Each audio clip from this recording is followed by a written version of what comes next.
இயேசுவின் நாமத்தில் உங்களை வாழ்த்தி அன்போடு இந்த காலை உடன்படிக்கை தியானத்திற்கு வரவேற்கிறேன். You are most welcome to the covenant of the day. Praise the Lord. Hallelujah. We are the last day of the year 2025. 2025 ஆண்டினுடைய கடைசி நாளிலே நாங்கள் வந்திருக்கிறோம். 31st December 2025 Wednesday. இன்னைக்கு 6:30 மணிக்கு நியூ இயர் ஈவ் சர்வீஸ் இருக்கிறது. வாங்க, நிச்சயமா ஆண்டவர் பெரிய காரியங்களை செய்வார், கலந்து கொள்ளுங்க. அதே போல 11:30 மணிக்கு பிஷப் சர்வீஸுக்கு கலந்து கொள்ளுங்க. மறுநாள் காலை 8:30 மணிக்கு, முதல் தேதி காலை 8:30 மணிக்கு ஆராதனைக்கு அதிலே வாங்க. ஆயத்தத்தோடு வாங்க. இன்னைக்கு ஆயத்தத்தை குறித்து தான் பேச போகிறேன். ஆயத்தத்தோடு வாங்க, கர்த்தர் பெரிய காரியங்கள் செய்வார். அல்லேலூயா. கர்த்தர் யார் என்று அறிந்து அவருடைய சமூகத்துல வருவீங்கன்னா அவர் நிச்சயம் நன்மை செய்வார். When you know who is Christ and come to his presence, dear brother, sister, you will see miracles and wonders. Hallelujah. God is good. Okay, இன்றைக்கான வசனத்தை பார்ப்போம். ஆண்டவர் இப்படி பேசிட்டு வரும் பொழுதே வழியிலே இயேசுநாதர் போருகிறதை ஒரு குருடன் கேள்விப்படுகிறான். என்ன ஒரே சத்தமா கூட்டமா, இயேசு போகும்போது ஆயிரக்கணக்கான மக்கள் போவாங்க. அப்ப கேட்கறான், என்ன ஒரே சத்தமா இருக்கு? அப்ப சொல்றாங்க, நசரேத்தூர் இயேசு போறாரு.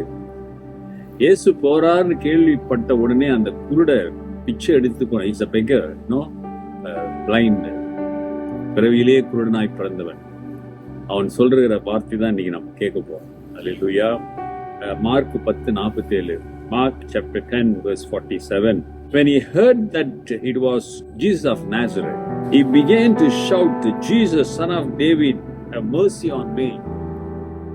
அவன் நசரேனாகிய இயேசு வருகிறார் என்று கேள்விப்பட்டு, இயேசுவே தாவீதின் குமாரனே எனக்கு இறங்கும் என்று கூப்பிடத் தொடங்கினான். கூட்டம், ஆயிரக்கணக்கான கூட்ட வீதியிலே இயேசு பின்னாலே எப்படிங்க சத்தம், எவ்வளவு பேர் போற கூட்டமா போன சத்தமா, எல்லாரும் அது இது பேசிக்கிட்டு அதை சொல்லிக்கிட்டு இயேசு பத்தி பேசிக்கிட்டு போவாங்க. இயேசுவோட கூட்டம் அப்படியே சத்தத்தை கேட்டுதான் அவன் கேட்கிறான், என்ன இவ்வளவு சத்தமா இருக்கு, என்ன ஏதுன்னு. இயேசு போறாருன்னு சொன்னாங்க, ரைட்டு. இயேசு போறான்னு சொன்ன உடனே அவன் அழைப்பை பாருங்க, என்ன சொல்றான்? தாவீதின் குமாரனே, இயேசுவே தாவீதின் குமாரனே எனக்கு இறங்கும். He began to shout, Jesus, son of David. Hallelujah. How you can confess that Jesus is the son of David? இயேசுதான் தாவீதின் குமாரன் என்று எப்படி அவனுக்கு தெரியும்? ஏன்னா வசனம் சொல்லுகிறது, தாவீதின் வம்சத்திலே மேசையா வருவார். ஹல்லேலூயா. அப்ப இயேசுவை பற்றி அவன் கேள்விப்பட்டிருக்கிறான், சுவிசேஷத்தை கேள்விப்பட்டிருக்கிறான், மேசையா குறித்து அறிந்திருக்கிறான். இயேசு செய்த அற்புத அடையாளங்கள்லாம் அவன் காதுக்கு வந்திருக்கிறது, அவன் கேள்விப்பட்டிருக்கிறான். உள்ளத்திலே அவனுக்கு ஆவல் இருந்திருக்கு, ஐயோ இந்த இயேசுவை நான் எப்படியாவது ஒரு நாள் சந்திக்க வேண்டும் என்ற அந்த ஆவல் நிச்சயமாக அவனுக்கு இருந்திருக்க வேண்டும். ஏன்னா he came to know about Jesus.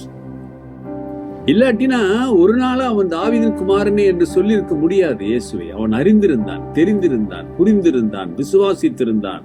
அவரை பார்க்க வேண்டும் என்கிற ஆவல் அவனுக்கு இருந்தது. He had the thirst to see Jesus because he knows that Jesus is the Son of God and he's a Messiah and doing wonders in all. Hallelujah. அவன் கேட்டதை வைத்து அவன் விசுவாசித்து, அருமையானவர்களே, உன் ஆவலை கர்த்தர் பார்க்கிறார். தாவீதின் குமாரனே, அருமையானவர்களே, இந்த சூழ்நிலையை நீங்கள் யோசித்து பாருங்களேன். சும்மா ஒரு நடிகன் வந்தா அவ்வளவு கூட்டம் போகுது. நடிகன், ஆமா தானே? Just actor, you see thousands of people are the crowd. அவ்வளவு ஐயா அற்புதங்களையும் அடையாளங்களையும் செய்கிற மனிதனாய் இருக்கிறான். குருடன் பார்வை அடைகிறான், செவிடன் கேட்கிறான், நடக்க முடியாத நடக்கிறான், சமாதானம் இல்லாதவன் சமாதானம் அடைகிறான், வாழ்க்கையில ஒன்றுமே இல்லாதவனுக்கு நம்பிக்கை கொடுத்த இப்படிப்பட்ட ஒரு மனிதன் போகிறார் என்றால் அங்கே கூட்டம் எப்படி இருந்திருக்கும்? நெரிச்சல். அந்த நெரிச்சல் மத்தியிலே இந்த குருடன், பார்வையற்ற, அதுவும் பணக்காரன், ஏழை, பிச்சை எடுத்துக் கொண்டிருக்கிற ஒரு பிச்சைக்காரன் சத்தம் போட்டு கத்துறான், தாவீதின் குமாரனே எனக்கு இறங்கு. எப்படி இந்த சத்தத்தை கர்த்தர் கேட்கிறாரா இல்லையா? தொடர்ந்து பார்ப்போம். இதோ வருடத்தின் கடைசி நாட்டில் வந்திருக்கிற நீ இயேசுவை அறிந்து அவரை ஆயத்தத்தோடு இருந்து அவரை நோக்கி கூப்பிடுவாயானால் என்ன நடக்கின்றதை நாளைக்கு நீ பார்ப்ப. ஆனா நீ ஆயத்தத்தோடு வருவாயானால் நிச்சயம் உனக்கு இரக்கம் காட்டுவார், ஜெபத்தை கேட்பார், உன் மன விருப்பத்தை அவர் நிறைவேற்றுவார் என்பதிலே சந்தேகமே இல்லை. ஒப்பு கொடுங்க. ஆயத்தத்தோடு இந்த நாளிலே ஆண்டவரை வந்து சந்தியுங்க, ஆண்டவரோடு பிரார்த்தனை செய்யுங்க. புது வருஷம் ஒரு ஆசீர்வாதமான வருஷமாக இருக்க கர்த்தர் கிருபை செய்யும். Prepare, submit, come to the Lord with an open heart, humble yourself, commit yourself, surrender yourself. ஒப்பு கொடுங்க. நிச்சயம் ஆண்டவர் வருகிற ஆண்டிலே போதுமானவராக இருப்பார். அல்லேலூயா. ஜெபிப்போம். நல்ல ஆண்டவரே, இந்த காலை வேளைக்காக நன்றியோடு துதிக்கிறோம். எல்லா துதிக்கான மகிமை உண்டாகும். வருடத்தின் கடைசி நாளிலே எங்களை ஜீவனை கொடுத்து அழைத்து வந்திருக்கிறீரே, அது ஆண்டவரே. இன்றைக்கு ஒப்பு கொடுக்கிற பிள்ளைகள் மீது உடைய வல்லமை கடந்து செல்லட்டும். ஆயத்தத்தோடு உம்மை சந்திக்க உதவி செய்யும். தடைகளை எடுத்து போடுங்க ஆண்டவரே. Help us, Lord, to prepare themselves to meet you in the last day of this year, Lord. I commit them. ஒப்பு கொடுக்கிறேன். ஆசீர்வதிங்க. இயேசுவை நாம் நன்றாக இயேசுடைய கிருபை, பிதாவின் அன்பு, பரிசுத்த ஆவியானவரோடு ஆத்மாவே கர்த்தரை ஸ்தோத்திரி. முழு உள்ளமே பரிசுத்த நாமத்தை ஸ்தோத்திரி.